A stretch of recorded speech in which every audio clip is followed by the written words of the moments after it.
De l'ambassadeur des Faucons du Cham, brigade de l'armée syrienne libre dans le Jabal el-Zawiya, montagne de la province d'Idleb, au glorieux peuple français. Que la paix soit sur vous et sur ceux qui suivent la bonne guidée. Depuis plus d'un an, vous n'êtes pas sans savoir que le peuple syrien a fait preuve d'un courage sans pareil en osant réclamer à un dictateur cruel et impitoyable son droit à la liberté.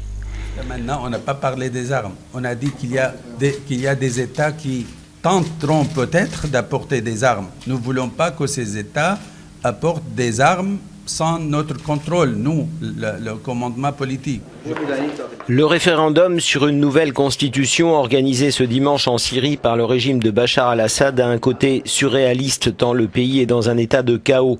Le pouvoir propose l'instauration du pluralisme politique alors même qu'il réprime avec une extrême violence ceux qui s'opposent à lui.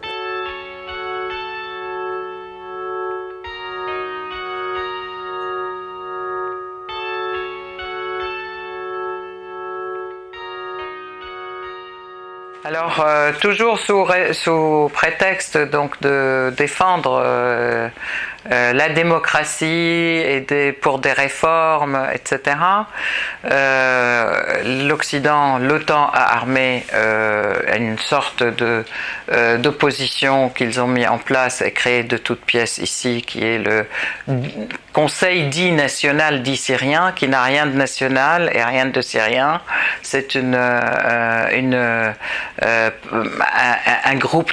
petit groupe de personnes qui sont à l'étranger depuis des années et qui ont été payées et désignées pour être au fameux Conseil national syrien et qui n'a aucune assise. Donc là, c'est un point qui est très important. Aucune assise populaire aujourd'hui. Ça a été même affirmé par des articles de Éric Chevalier et Georges Malbruno, etc. Donc, c'est pas moi la seule qui le dit. Deuxième point, ils ont pas seulement armé une sorte de, ils ont créé une sorte d'armée entre guillemets armée syrienne libre qui existe en Turquie. Alors ça, c'était un général qui était un colonel à la retraite en Turquie qui a été nommé pour être le dirigeant de cette fameuse armée de mercenaires, j'allais dire, et c'est vrai, qui avec un certain nombre de personnes dévoyées en Syrie, qui pensaient qu'elles défendaient réellement une révolution, ont été donc armées. Et aujourd'hui, même depuis assez longtemps, je peux dire depuis le début, des quantités de personnes qui viennent aussi bien de tous les pays du monde, parmi des Libyens, des Bengalis, des Afghans, etc. Donc vraiment, et Al-Qaïda s'est installé du dire de tout le monde. Aujourd'hui, ce n'est un secret pour personne. Le terrorisme s'est installé en Syrie et malheureusement, la population syrienne endure énormément. Les massacres ont été effectués tout en disant que c'est l'armée syrienne qui le fait, mais c'est eux qui l'ont fait. Donc ça, c'est vraiment un point très violent et très très fort qui provoque aujourd'hui toute la haine du peuple syrien contre l'Occident, contre l'OTAN et contre ceux qui veulent la servir, et ça les rend encore plus déterminés à lutter pour la dépendance de notre Syrie et à faire front avec l'armée, le pouvoir et opérer pour la victoire. Les réformes, elles ont été nombreuses, mais elles n'ont jamais été citées, elles n'ont jamais eu droit de citer dans les médias européens. Les réformes, d'abord, il y a eu des élections locales dans les gouvernorats locaux. Il y a eu une nouvelle loi sur la constitution des partis politiques, sur la création. Je rappelle, il y a 11 partis politiques nouveaux qui ont été créés entre fin 2011 et maintenant. Et il y en a d'autres aussi qui se créent. qu'il y a eu une loi sur l'information qui invite et qui l'opposition à parler dans les médias officiels. Il y a eu alors une nouvelle constitution qui a été écrite par une commission qui représentait la majorité des courants qui s'étaient exprimés en Syrie. Et en fait, cette nouvelle constitution a été ratifiée par un référendum le 26 février 2012. Il y a eu des élections de l'Assemblée nationale le 7 mai 2012. Bien sûr, personne n'en parle. Tout un tas d'évolutions, toute une évolution démocratique réelle vers une démocratie.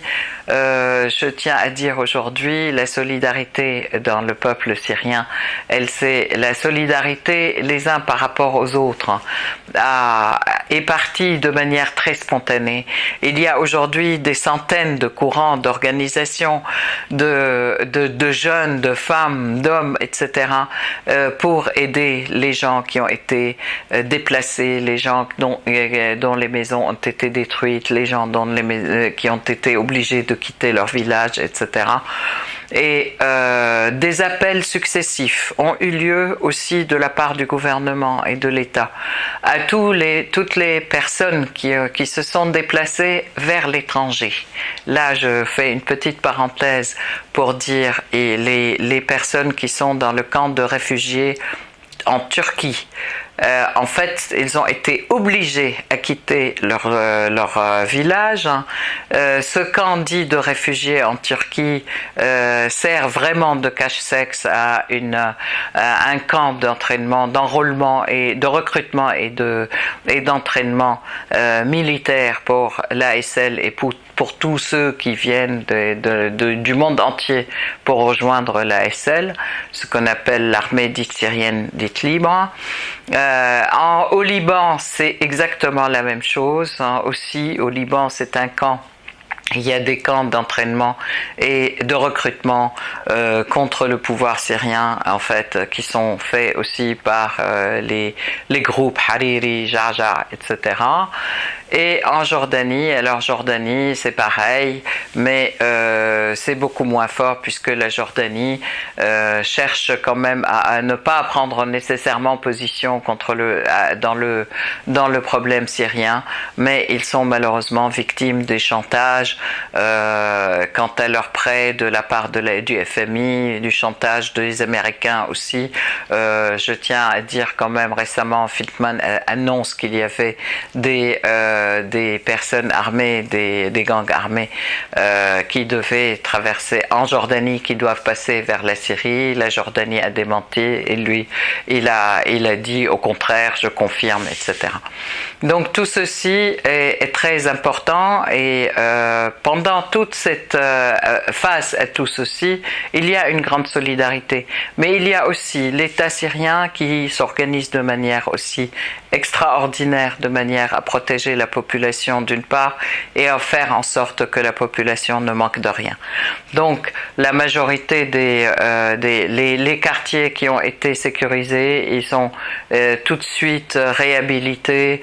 Les équipes de la mairie rentrent pour déblayer, pour mettre à nouveau l'électricité, l'eau, etc. De manière à les rendre vivables, à réhabiliter tous les quartiers. Les jeunes rentrent aussi pour réhabiliter les jardins, etc.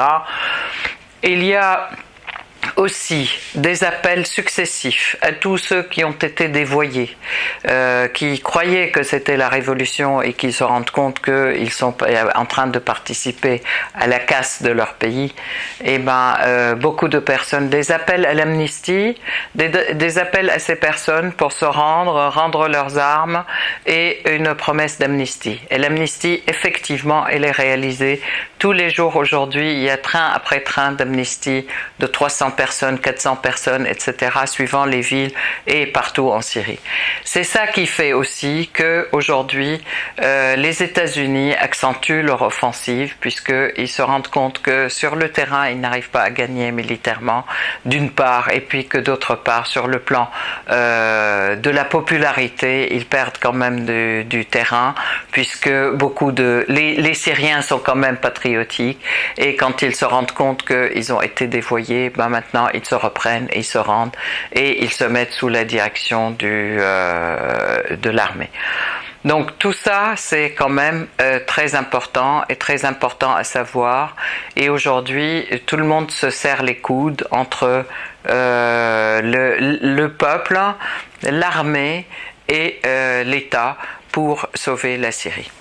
Sans parler aussi des grandes sommes qui ont été déployées pour acheter les responsables de l'État et du gouvernement s'ils quittent le navire et ils le trahissent. Donc ce sont des sommes qui sont proposées par Qatar. Pour l'anecdote, je dis quand même que Qatar a déclaré un chèque en blanc pour tout officiel qui quitte le pouvoir en Syrie.